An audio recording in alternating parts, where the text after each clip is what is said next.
A palavra de Deus diz que na quarta vigília da noite o Senhor Jesus foi por cima das águas socorrer os discípulos que estavam naufragando, né? A embarcação estava à deriva, estava sem direção. E eles estavam com medo já, né? Por quê? Vento forte, tempestade. E o mar, as ondas, né, levavam o barco de uma direção para outra. E eles estavam com medo. Com certo que a gente, quando está com medo, a gente pensa tanta coisa, né? E a insegurança é a primeira coisa que acontece. Porque o primeiro alvo da nossa insegurança é Deus. Onde está Deus, né? Por que será que isso está acontecendo comigo? Será que Deus realmente existe? Ou será que Deus está na minha vida? Ou será que Deus não está revoltado, brabo comigo? Por que isso está acontecendo na minha vida? Né? Existem coisas na vida da gente que em algum momento a gente errou. A gente tomou a direção errada. Então a gente vai sofrendo consequências de coisas que às vezes a gente errou. Mas assim, uma coisa é certa. Deus está no controle de tudo. Deus nunca perde o controle da situação.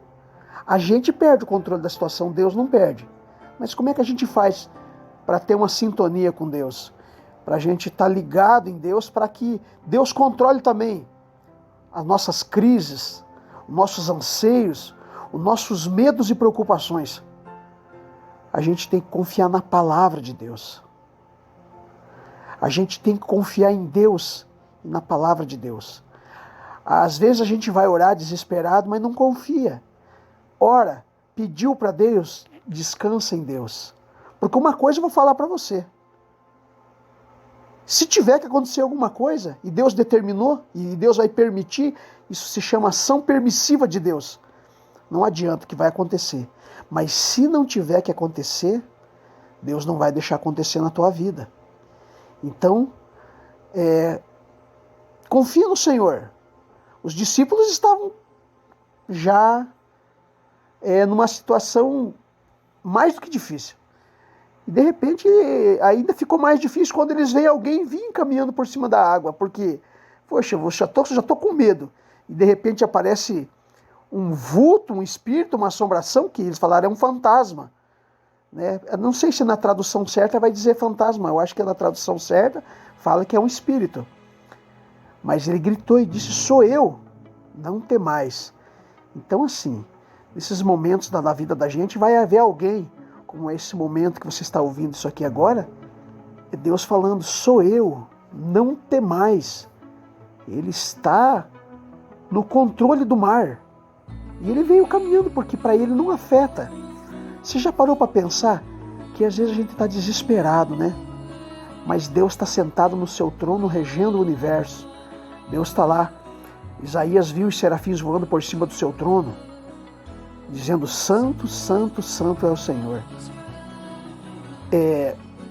Deus está lá regendo no seu trono, sempre reinando, soberano. Nada atinge ele, nada afeta ele, nada de mal chega até ele, porque ele está acima de tudo. E às vezes nós não conseguimos chegar até ele pela nossa fé. Muitas coisas acontecem na vida da gente, muitas coisas. E muitas coisas acontecem sem a direção de Deus. E daí como fica que nem esse barco, viajando para um lado e para o outro, e sem controle. O vento está levando a pessoa, as ondas estão levando a pessoa, a chuva, a tempestade, está a pique. Tem que confiar em Deus. O Senhor, Ele veio por cima do mar, porque Ele tem domínio sobre o mar. Ele está acima do mar. Ele andou sobre o mar porque aquele elemento é inferior a Ele. Ele tem o domínio, Ele tem o poder. Ele tem toda a fórmula daquele elemento. Ele sabe controlar aquele elemento. Aquele elemento foi Ele que fez. Então Ele veio por cima do mar e no meio da tempestade. Acho que é no livro de Malaquias que fez, o Senhor fez o seu caminho no meio da tempestade. Então para Ele uma tempestade não é nada. Para Ele uma dor de cabeça, um câncer, para ele um probleminha, uma sentença de morte, para ele uma ameaça de morte, para ele uma separação, uma perseguição, para ele uma depressão, uma angústia, uma tristeza, uma profunda tristeza, um desespero. Se Deus quiser operar, se a nossa esperança, a nossa fé, a nossa confiança chegar até Ele e Ele olhar para você, e pode ter certeza que se Ele olhar para você e chegar o tempo, Deus não vai deixar você sofrer. O Senhor Jesus se identificou. Pedro, como era o mais ousado de todos, disse: se é o Senhor, manda-me ir ter contigo por cima das águas. E Jesus disse: vem. E Pedro desceu do barco e andou por cima da água. Anda por cima da água, meu irmão. Anda nesse momento da tua vida. Não está fácil? Anda por cima da água. Pedro, por algum motivo, afogou. Ele desceu, começou a se afogar, né? Ele olhou o vento, ele parou de olhar para Deus. Isso aí acontece. A gente está indo na igreja, a gente está buscando, a gente está orando, a gente é servo de Deus. E de repente, alguma coisa faz com que a gente tire o foco, a atenção da pessoa de Deus, da confiança, da fé. E você de repente pensa: eu estou sozinho, eu não devia ter feito isso, eu tomei a atitude errada. E você começa a afundar. O Senhor tirou Pedro, pegou pela mão, colocou dentro do barco, repreendeu o vento, repreendeu o mar, seguiu-se uma grande bonança. E ele repreendeu os discípulos. Por que duvidaste, homens de pouca fé? Por que você está duvidando de mim? Prega o Senhor para você. Eu vou controlar o mar, vou controlar o vento, a tempestade que está na tua vida.